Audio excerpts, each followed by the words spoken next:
This is RTV6 News at 6, working for you. Now at 6 o'clock, hitting the streets to stop gun violence. For the 5th year, Hoosiers march and pray for fewer shootings over the coming summer. And why did he open fire? What we've learned about a massacre in Virginia Beach and the people who became the country's latest mass shooting victims.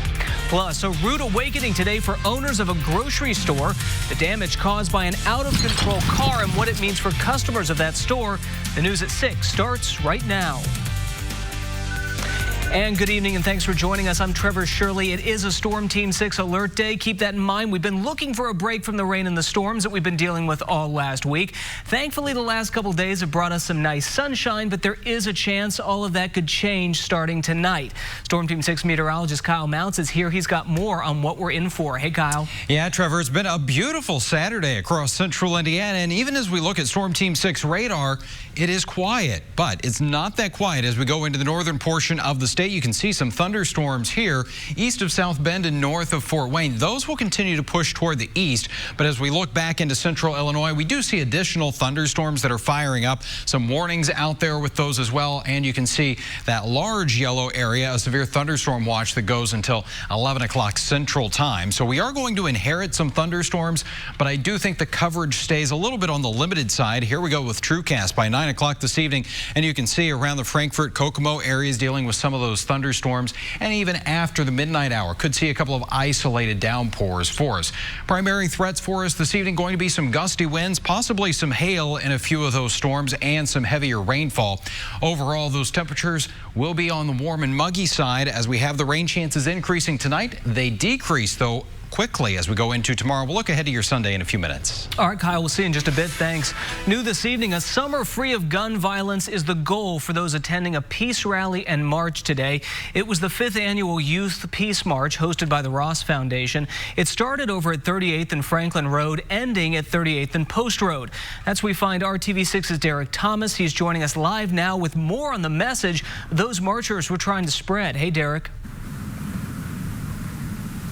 Trevor, we're outside A&I Variety Meats and Produce. It's a black-owned business. After the march, people made it their business to support this business. We know, of course, that being able to reduce gun violence is a very complicated issue. About 100 people gathered at 38th and Franklin Road for the rally. They listened to speeches about what each individual person could do to make things better in their specific community. The walk to 38th and Post Road was not far, but what needs to happen is deep. We gotta go a little bit deeper than just the guns. We gotta get to the root problems of why they carrying the gun, why they selling drugs, why they need food. You know, when you take the services and resources out of a community, you take the morale and principles and values out that community.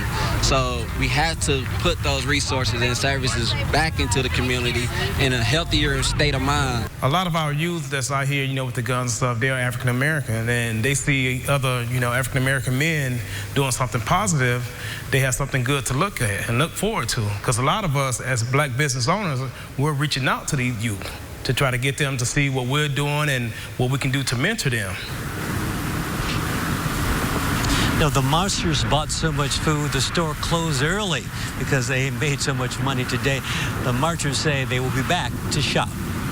Live from 38th and Post Road, Derek Thomas, RTV6. Derek, thanks. Also tonight in Virginia Beach, police continue combing the scene of that mass shooting that left 13 people dead, including the shooter.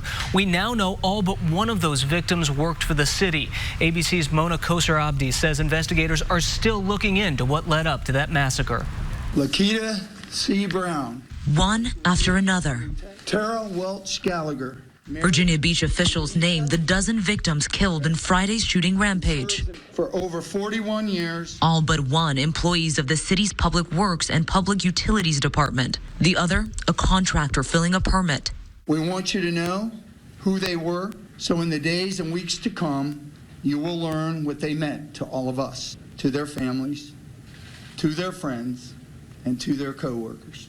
And for what they say is the first and last time Virginia officials named the man who fired those fatal shots. Dwayne Craddock. He was an engineer with Public Utilities. He was employed with that department for for approximately 15 years. As a current city employee, Craddock entered the municipal building where he prowled the familiar hallways Friday evening. He indiscriminately began shooting at his coworkers. One down, gunshot wound. Authorities say they discovered additional weapons while searching the crime scene and the suspect's home. Craddock was killed in a shootout with police. At this time, police say the motive for this attack is unclear. All of us come together here. We're just family. As the shock and sorrow sets in for the Virginia Beach community, hundreds gathering at various vigils, offering prayers and condolences for the 12 lives lost. And Virginia Governor Ralph Northam attended one of those vigils this morning, telling the crowd, quote, "We grieve with you." President Trump offered his condolences on Twitter, writing, "God bless the families and all." Mona Kosar Abdi, ABC News, Virginia Beach. And new this evening, presidential candidates are among those reacting to the mass shooting in Virginia Beach. That includes South Bend Mayor Pete Buttigieg. He's in California today and says stopping mass shootings is in part the responsibility of the president and Congress.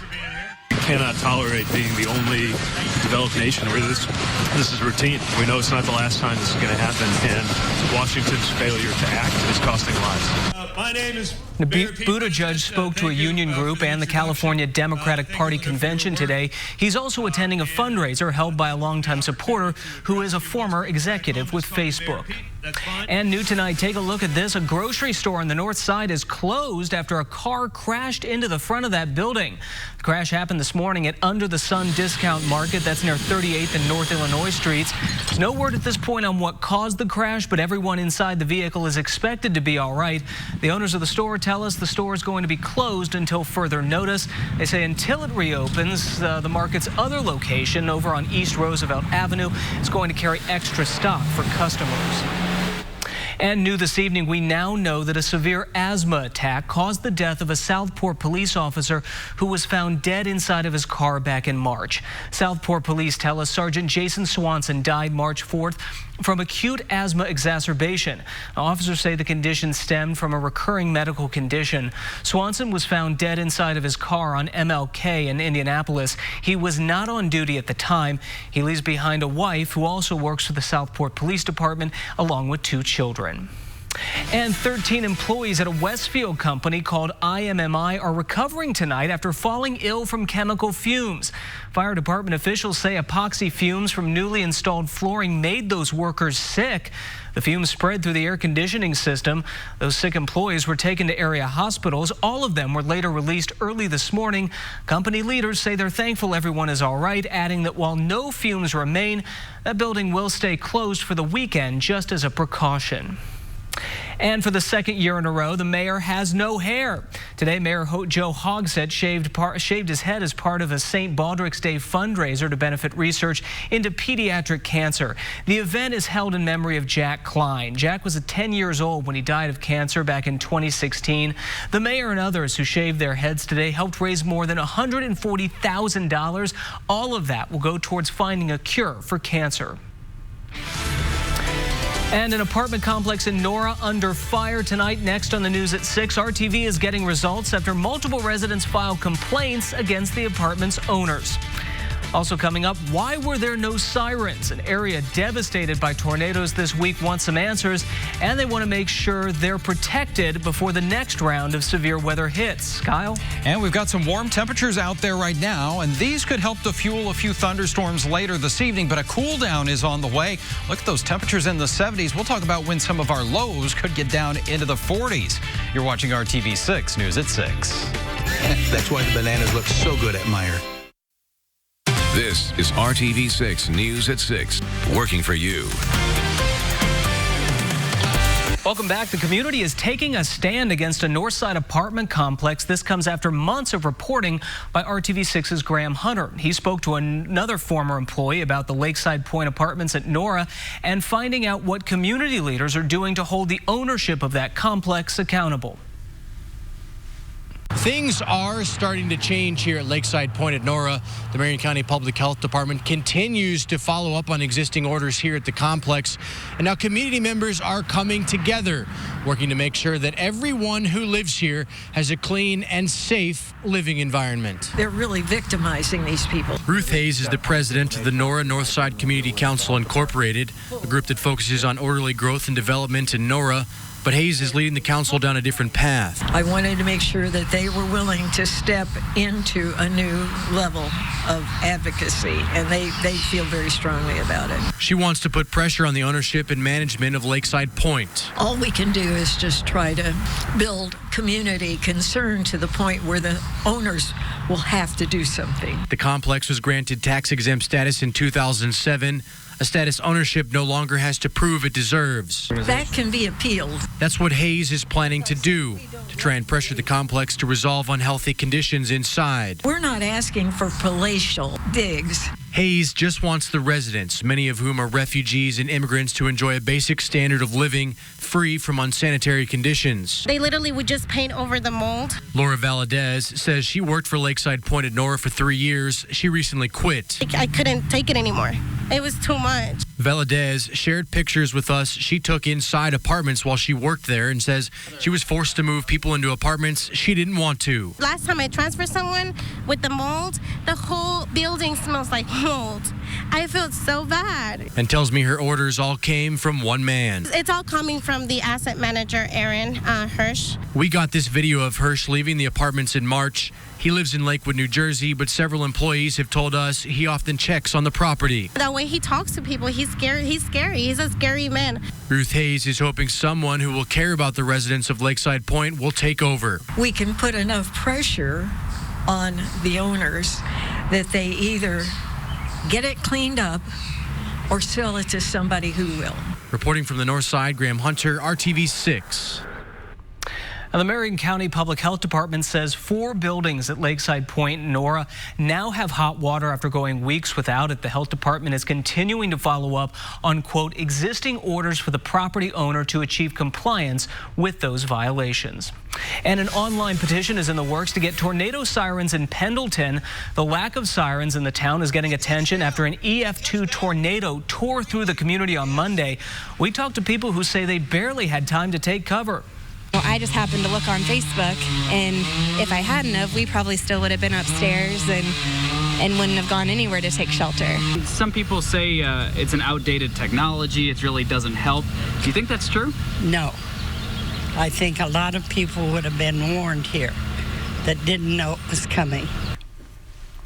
We took those concerns to Madison County's Emergency Management Authority. Todd Harmison says those outdoor tornado sirens are not meant to alert people who are inside. And he says using newer technology like cell phones is a better way to warn people about emergencies. When there's a tornado, or in this case, it could be any hazard. We use it to notify on hazardous materials. We can use it for weather events or other emergencies going on, where an outdoor warning device, when it goes off, what does that mean? Does that mean it's a tornado? Is there something else? We can send specific messages to phones. Now, to get those emergency alerts from emergency agencies or even the National Weather Service, you have to sign up for them. We've got information on how you can do that over on the RTV6 News app and, of course, our website, theindychannel.com. Time to check out Storm Team 6 forecast. Here's a live look at our weather now cam. This is downtown looking to the west. Sunshine today, Kyle, but there's a chance that some of us could see a change tonight. Yeah, it could get a little stormy this evening, and it's a great idea to have multiple ways of getting those warnings and weather alerts. One way to do that, the free Storm Shield app you can download for your iPhone or Android. You'll get any alerts for your location sent right to your phone when they're issued. Also, you'll have radar at your fingertips that you can control.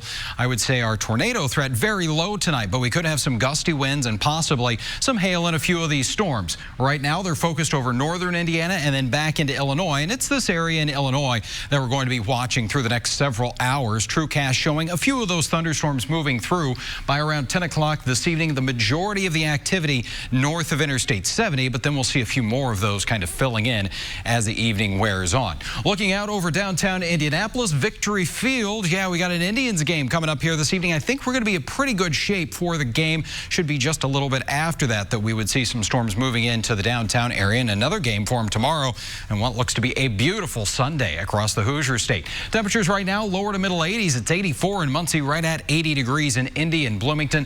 Tonight we'll have those mostly cloudy skies. Our temperatures down to around 61 as we start off our Sunday. And looking for some time to get out there and do some yard work. We had a good one for you today, and really the next 3 days are looking great to get out there and do some mowing. Once we get into Wednesday, yeah, that's when the rain chances are going to return to the forecast. But check out this Sunday. Can't ask for anything much better than this. A lot of sunshine expected through the day. Temperatures will make their way into the 70s, so it will be a little bit cooler tomorrow.